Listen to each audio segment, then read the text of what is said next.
Alejandro, bonjour. Bonjour. Vous êtes membre du Haut Conseil à l'enfance. Alors on vient de le voir, on peut tous plus ou moins glisser vers cette violence éducative. Comment l'éviter ? Alors déjà, ce qu'il faut voir, c'est comment est-ce qu'on perçoit l'enfant en France et repartir de ses capacités naturelles qu'il a dès la naissance, ses capacités d'empathie et relationnelles. Et revenir sur cette idée que nous ont montré les neurosciences affectives, c'est-à-dire que l'enfant a un cerveau qui est prêt pour le cerveau des émotions, prêt à la naissance également pour le cerveau archaïque qui permet de réguler la température, le rythme cardiaque. Par contre, le cerveau qui raisonne, qui permet de réguler et justement de faire face à ses émotions, il se construit jusqu'à 25 ans. La plupart, disons, autour de 5-6 ans.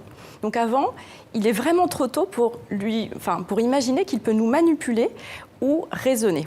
Donc en fait, ce qu'il faut faire, c'est l'écouter, être en empathie avec lui, apaiser ses émotions, ce qui va produire une hormone qui est l'oxytocine et qui va être l'hormone du bien-être, qui va favoriser la maturation de son cerveau et qui va ensuite permettre de réguler ses émotions et être plus calme, plus attentif, plus à l'écoute. Alors, être en empathie avec lui, ça veut dire quoi précisément ? Ça veut dire que précisément quand il fait une colère dans un magasin ou à la maison ou alors qu'il a une grande angoisse, une grande peur, c'est de dire « je comprends ce que tu ressens, là pour le moment je ne peux pas te donner ce que tu demandes, mais je l'entends et je suis là ».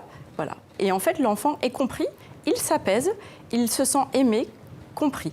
À l'inverse, comme on a vu dans le reportage, en fait, s'il est souvent soumis à des violences, eh bien, ça va justement le bloquer, le sidérer et produire des hormones qui vont en fait engendrer du stress et des conséquences sur sa santé, mais aussi qui vont engendrer, et ça, les parents ne le savent pas, de l'agressivité, des comportements antisociaux et une baisse de l'estime de soi.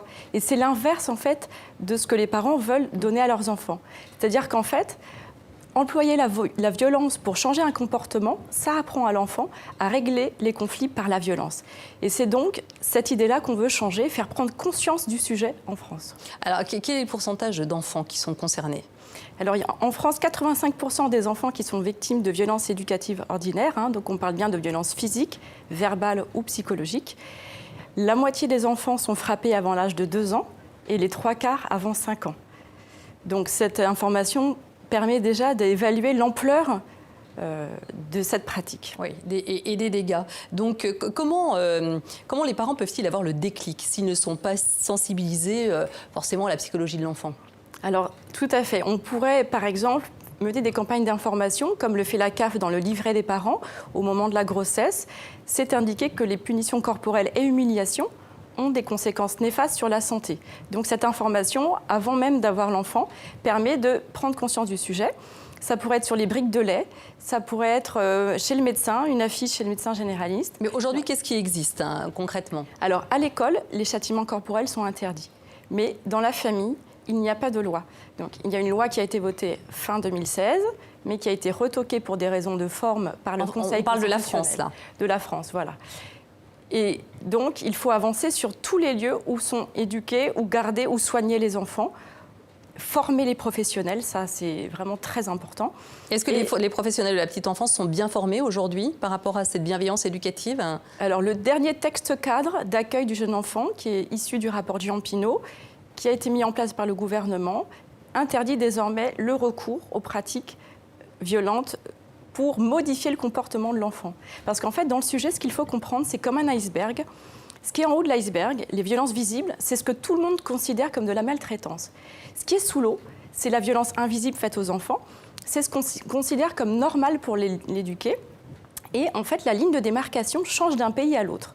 À Singapour, le bâton est d'usage. En Suède, la fessée est de la maltraitance. Et donc, il faut la Suède est extrêmement en pointe dans ce domaine puisqu'elle a voté la loi en 1979, c'est bien ça ? Voilà, c'était vraiment le pays précurseur. Le pays pionnier. Et en fait, ce qu'on constate, c'est que 30 ans après, 86% des Suédois n'ont jamais reçu de punition, ni même une seule fessée. Et au départ, 70% des Suédois étaient contre la loi et désormais, ils sont 92% à l'approuver. Et en fait, donc, elle est culturelle, il faut se déculpabiliser. En fait, pourquoi on y a recours ?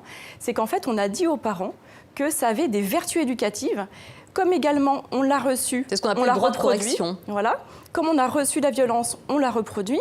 Et il y a un mécanisme psychique de déni qui dit, comme c'est ma source d'amour inconditionnel qui me fait ça, c'est que je dois être mauvais ou mon comportement est mauvais, donc on rejette la faute sur soi. Et enfin, donc, il y a une méconnaissance en fait du développement de l'enfant. Donc en fait, il y a plusieurs raisons qui font que les parents y ont recours, et notamment les injonctions religieuses ou de la société, le regard de l'autre. Donc une fois qu'on comprend comment ça fonctionne, en fait, si on prend conscience du sujet, la violence va baisser, parce que le parent, au moment de modifier le comportement de son enfant, ou pour bien l'éduquer, il va changer de geste, et la violence baisse. Alors, si on veut aller un peu plus loin, l'OMS a fait le lien entre les violences subies dans l'enfance et les pathologies à l'âge adulte, mais il y a aussi un lien direct entre les violences subies dans l'enfance et la violence conjugale. Tout à fait. En fait, la violence qu'on apprend quand on est tout petit, en fait, c'est qu'on apprend qu'on peut aimer et frapper, et être aimé et être frappé. Et dans ce cas-là, dans les relations de couple ou au travail, c'est ce qui peut éventuellement se passer. Avant, donc en effet, les militaires, les ouvriers, les prisonniers et les femmes, il y avait un droit de correction sur ces personnes qui a été aboli, et il ne reste que les enfants qui sont sans défense et vulnérables. Donc c'est ça qu'on veut changer. Et dans le monde, il y a une grande évolution mondiale, donc vous l'avez cité, 52 pays actuellement, 22 pays sur les 28 de l'Union européenne qui ont déjà voté la loi d'interdiction. Il en reste 5, dont la France, avec la Suisse, l'Angleterre, l'Italie. Voilà. Il y a plus d'une centaine de pays encore à convaincre. Voilà, mais il y en a 50 qui se sont engagés à le faire. La France n'en fait pas partie. Donc, on est sur un chemin, on avance quand même en France. Il y a une prise de conscience qui est faite au niveau des médias, des institutions, le défenseur des droits, la commission consultative des droits de l'homme, donc, et 350 députés et sénateurs qui avaient voté la loi. Donc c'est un sujet qui avance. Alors on peut citer donc quelques ressources concernant cette parentalité bienveillante, l'OVO, on a parlé de la CAF tout à l'heure. Il y a également un nouveau métier, c'est conseiller en parentalité. Il y a l'APMI et puis bien sûr des livres comme celui de Catherine Guéguin pour une enfance heureuse paru chez Robert Laffont ou encore l'AFC, questions sur la violence éducative d'Olivier Morel paru aux éditions La Plage. Et puis ce très beau film à paraître à l'automne, Le Maître est l'enfant.